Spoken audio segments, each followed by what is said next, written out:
Hi folks, John Dunn here, RPG freelancer, publisher behind Melee Via. I'm up here today at Immortals Inc. with Mikey. What is up, John? What do we have on our hands today? Well, we got some heavy lifting today. Heavy lifting. We've got a bucket of rocks. That's pretty heavy. Yeah, okay, maybe not a bucket of rocks, but we've got the Order of the Stone for Call of Cthulhu.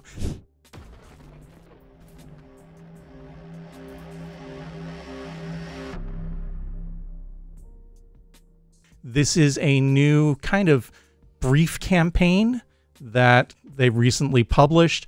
I like to think of this as a great starter campaign. If you haven't run a lot of Cthulhu, if maybe you've picked up the starter set or the core book and you tried a couple of one-shots and you want to move on to something bigger, this is a great starting point before you, say, dive into the Mountains of Madness or Masks of Nyarlathotep or any of those big campaigns that are going to take you, 6-8 months. This is something maybe a little bit more manageably sized. How long was your masks? How long was that accumulative? I mean, we ran about 8 months before COVID hit and we had to stop. I'm typically those campaigns are going to run for about a year. Sheesh. Okay. Yeah. This is a little bit more manageably sized. This had a team of 3 authors that worked on it: Jared Twing, Lynn Hardy, and Paul Fricker. Twing worked on the RuneQuest starter set, Age of Conan, and the Inquisition book that just came out for Imperium Maledictum. Hardy has done a lot of work for Modiphius, particularly their Achtung Cthulhu line, and Fricker has done a ton of Cthulhu work. And so I think we've maybe even have talked about a few of their books in the past. So like I mentioned, this is a starter campaign. It's set up in 3 acts, and it's set in the 1920s. Chaosium has done a great thing and made a ton of downloads available for this book right on their website. So if you buy the campaign, you don't have to worry about cutting things out of the book. The maps and the player handouts and even some sample characters are all available right there. So if you don't even want to make your players make up characters, those pre-generated ones are good to go. And there are some great, really evocative illustrations of all the NPCs that are available there as well, and that also appear in the book. Just to touch on the intro and background, first part of the book, you got a detailed map of Miskatonic Valley. You've got, as bare information, there's a team of archaeologists that recovered something awful in Ireland, and those archaeologists, not shockingly, have a connection with Miskatonic University. And so, of course, this horrific thing they found, they're going to bring it from Ireland to Boston. Great idea. Absolutely. And it is a tripartite entity. Thus, the adventure also has 3 parts. Not a shocking coincidence there. The entity is called Agran Talan Tost, and hopefully I didn't just summon him, right? This is one of those cases where I want to mispronounce it, right? And the Order of the Stone is a group that has existed for thousands of years, initially a druidic sect that was in opposition to this entity and that imprisoned him a whole long time ago. The summoner is a guy by the name of Dr. Sebastian, who works at Miskatonic University, and he kind of leads this cult that's responsible for returning this entity back. After this, we're going to get into more serious spoilers. So if this is a campaign you'd like to play in rather than running it, probably a good time to stop. Probably. Yeah. So getting into that, chapter 1 is called The Abandoned, and it's about a ship called the Champagne. It's about 38 pages, and it basically treats the Champagne as a ghost ship or really kind of a haunted house. Wow. So the players, the ship has basically stranded or stopped responding to communications, and it's just outside of the reach of land, and there's a storm blowing in, and it's a pretty bad storm. And so the PCs get contacted to go and check it out. Bunch of possible different hooks for how they get drawn into it, but basically it's a haunted ocean liner. So it's big, right? It's going to take a little time to check it out, and there's a pretty brutal storm coming in. So there's a tight time constraint. The characters have to take a ship to get out to it, and then they've got to go through a boarding action, and then they've got to search it, and then try and get back off the ship unless they can somehow gain control of it which, spoilers, going to be pretty unlikely because there is a horror lurking aboard, along with one survivor and one complete and total sociopathic madman who is working in conjunction with this supernatural entity. Oh, no.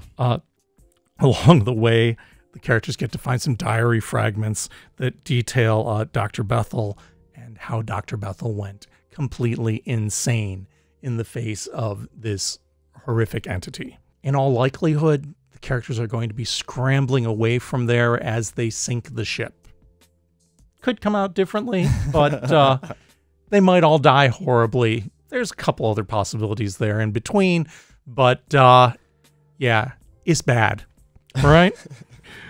Because what happened was the folks who did the summoning actually killed pretty much everybody on board the ship and then had somebody pick them up and take them off someplace else. So these bad guys are actually holed up in another small town not far from basically the Miskatonic Valley. So chapter 2 is set in Greyport, where a member of this cabal was murdered. And they read about the murder. The characters, either the ones who survived aboard the ship or the new team that you've brought in, because those guys are all dead, right? And the person who was murdered is supposed to have been one of the people who died aboard the Champagne. Wow. So, yeah, that makes things a little interesting because you got this guy who's already supposed to have been dead, just got murdered. Huh. So Greyport turns out to be this small fishing town. It's kind of an idealized rural Americana bit there, 1920s fishing village. And it's a great sandbox because you get all kinds of detail for the player characters to interact with all these different NPCs as they explore it and incidentally uncover, you know, a murderous cult. Good times. Good times in Nantucket. But at the same time that they're trying to do this, you've got the Druids have sent some agents over here who are also trying to put a stop to things. So the characters are investigating, the Druids are investigating, and both of them may come to loggerheads because they don't know that the other one isn't actually the bad guy. Wow. And then you've got the Miskatonic University professor trying to work to summon the second part of this tripartite entity and has imprisoned that in one of the townsfolk's bodies. So, yeah, you've potentially got the second part of this deity showing up here, this extra planar being. You've got a cult, and then you've got this druidic order all kind of coming into conflict in the middle of 1920s Americana. In a fishing town, right? In a fishing town, yeah. New England fishing town. It's great. Chapter 3, the characters need to stop that last part from being summoned. So this one becomes a bit more harried because at this point, they've probably started to realize what's happened. They may have figured out that the Druids aren't really the bad guys, so they might have an ally there in their back pocket, and they need to get to Compactaw Ridge, which is in the rural Massachusetts countryside. You have an abandoned summer camp, which is, of course, haunted by the former campers who died horrifically. And Jason Voorhees. Well, unquestionably, right? Goes without saying. And then you also have a colonial ruin, which might be haunted by, 18th century colonists. Oh, my God. Yes. And all of this is happening because there's a ley line intersection there, which is also why Dr. Sebastian wants to go there to perform the summoning. Again, they may have allied with the Order of the Stone, which are this druidic order, and they need to acquire 4 parts of spells if they want to successfully re-imprison this entity. This may have come from the diary entries that they found earlier. They might find these in the runes. They might get some of them from the druidic agents. There's a whole lot of stuff going on, and the characters are, again, like in that first bit, scrambling against time, but there's a whole lot more monsters going on here at the same time.